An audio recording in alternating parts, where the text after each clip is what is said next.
Հարգելի գործընկերներ, այսօր ես ուզում եմ միասին քննարկենք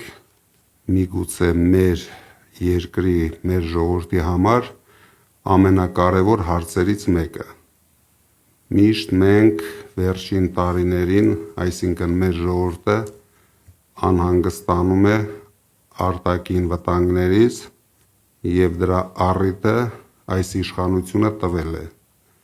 Մենք բոլորս հիշում ենք իրենց սխալ վարած քաղաքականության հաշվին ինչքան երիտասարդներ զոհվեցին, ինչքան երիտասարդների ապագան կործանեցին, բայց մենք ունենք միգուցե ավելի վտանգավոր և կարևոր հարց, որի մասին բոլորը լռում են։ Այս մարդիկ հանգիստ, առանց աչքերը թարթելու փոքրացնում են մեր երկիրը, նվաստացնում են մեր երկիրը և այսպես գնալով մի քանի տարի հետո մենք կարող ենք ունենալ Հայաստան առանց հայերի կամ շատ քիչ հայերով։ Բացարձակ չի տարվում քաղաքականություն մարզերի զարգացման համար։ Արտագաղթը հասնում է բացարձակ մակարդակների, իրենց սուտ հայտարարությունները, որ մենք ունենք բնակչության աճ, մենք այսօր մեր հանրությանը կներկայացնենք, որ ամբողջությամբ հակառակ պատկերն է։ Ներքին քաղաքականությունը կարելի է բնութագրել, հասցրել են զրոյի։ Ամեն օր գոռգոռում ու ղժղժում են ասֆալտից, բայց այդ ասֆալտը ինձ թվում է մի քանի տարի հետո միայն պետք է գալու իրեն հեծանիվ քշելու համար, որովհետև եթե գյուղերում ասֆալտ են անում, իսկ այդ գյուղերում մարդ չի ապրելու, կամ դպրոց են սարքում, այդ գյուղերում մարդ չի ապրելու, դրա համար պետք չէ ունենալ մեծ խելք։ Նրանք դրանով մոլորեցնում են մեր ժողովրդին և անում են իրենց սև գործը։ Բոլոր մեր սահմանամերձ գյուղերը այսօր վտանգի տակ են։ Կարելի է ասել Արցախին համարժեք հայաթափել են սահմանամերձ գյուղերը։ Դրա համար մենք այս հարցերը համարում ենք շատ կարևոր ներկայացնելու համար։ Ամուսնալուծությունները հասցրել են բացարձակ մակարդակի,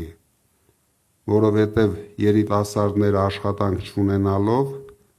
իրենց նվիրում են տարբեր անհարգի քայլերի և պրոբլեմ են սարքում իրենց ընտանիքների համար։ Ծնելիությունը նվազում է, այսինքն մեր երկիրը կամաց հայաթափվում է արտագաղթի հաշվին։ Ամեն ինչը այսօր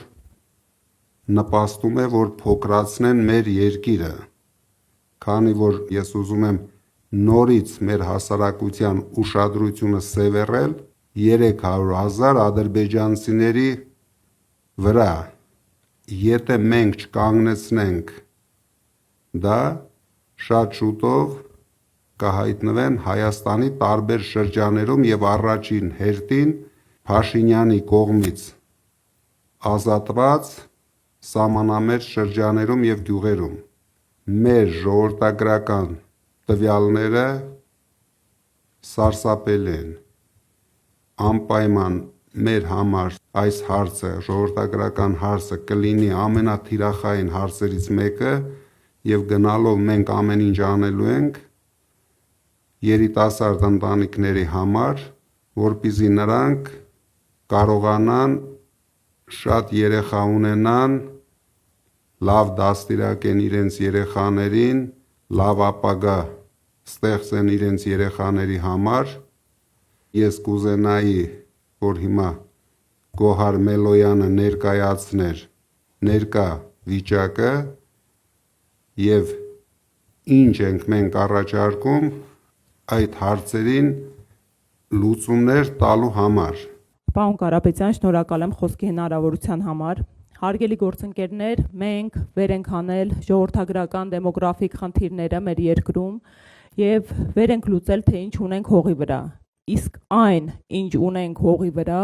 ծայրահեղ անհանգստացնող է եւ մտահոգիչ, որովհետեւ հողի վրա մեր երկրում ծնունդները անկում են ապրել շուրջ 12%-ով։ Մեր երկրում ամուսնությունները անկում են ապրել շուրջ 7%-ով։ Ամուսնալուծությունները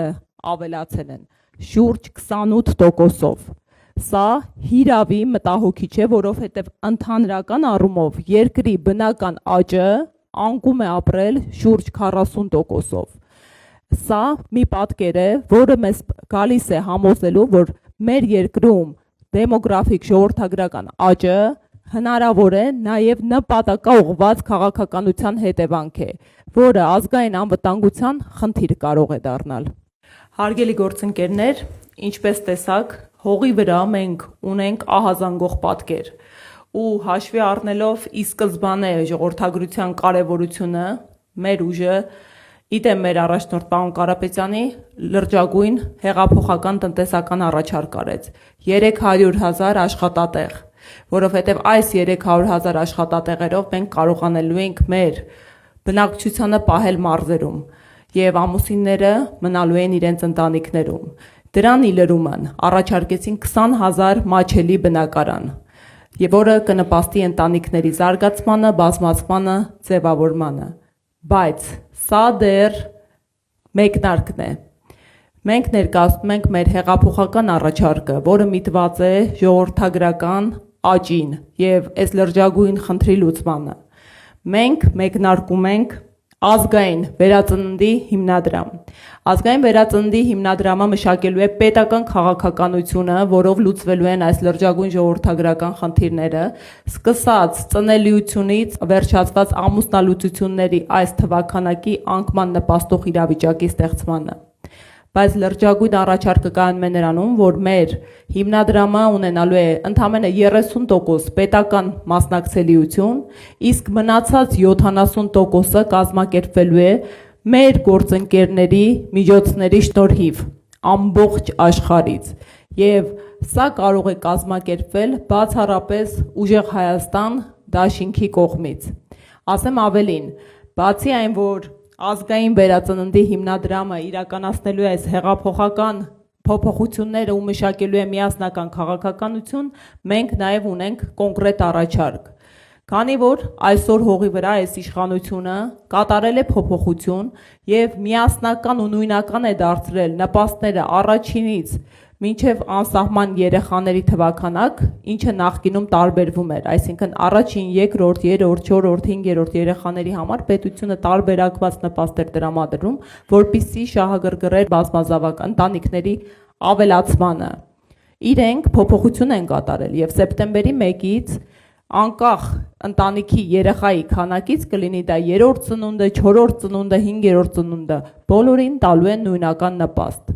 Ինչ ենք առաջարկում մենք։ Յուրաքանչյուր 4-րդ երեխա ծնունդի համար ստանալու է 2 միլիոն դրամ, իսկ 5-րդ երեխայի համար եւ դրանից հետո 6-րդ, 7-րդ երեխաների ծնունդների համար ընտանիքները ստանալու են անվճար բնակարան։ Սա հիրավի այնպիսի առաջարկների փաթեթ է, որը հնարավորություն կունենանք իրականացնելու բացառապես մեր առաջնորդի միջազգային բացառիկ կապերի շնորհիվ եւ արդեն կա տեսլական, թե որ ներդրումային կազմակերպությունները ինչ չափաբաժիններով են մասնակցություն ունենալու այս գործընթացին։ Շնորհակալ եմ։ Շնորհակալություն։ Մենք տեսանք ինչքան մտահոգիչ է այսօր Հայաստանի հայ ժողովրդի վիճակը, ինչը դեռ մեր ժողովրդի մոտ 25%-ը չի հասկանում, դրա համար մենք ամեն ինչ անելու ենք, որ այս նախընտրական փուլում կարողանանք մեր ժողովրդին ներկայացնել Հայաստանում եղած իրական վիճակը։ Ես կասկած ունեմ, որ Փաշինյանը այսօր իրականացնում է Ալիևի երազանքը, տեղ է բացում ադրբեջանցիների համար, մենք ասում ենք 300,000, բայց ես արդեն կասկած ունեմ նույնիսկ 500,000, դրա թիվը հետագայում հաշվելը անհնար է լինելու մեզ համար, և Ալիևի արևմտյան Ադրբեջանի գաղափարը հաջորդ 5 տարիներում իրականացնելու է։ Դրա համար ես կոչ եմ անում մեր ժողովրդին ավելի ուշադիր նայեն մեր ներքին խնդիրներին, չխաբնվեն միայն խաղաղություն բառերով, որովհետև խաղաղություն բառը Փաշինյանի հետ ոչ մի կապ չունի։ Հայաստանում թե պատերազմները, թե մահացությունները բերում է միայն Փաշինյանը և իր կառավարությունը, բերել է և բերում է։ Դրա համար մեկ օր շուտ ազատվելով այս իշխանությունից,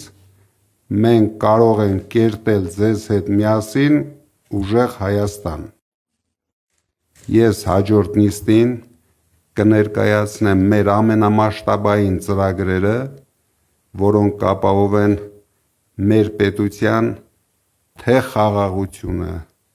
թե արժանապատիվ կյանքը, թե բարեկեցությունը։ Շնորհակալություն։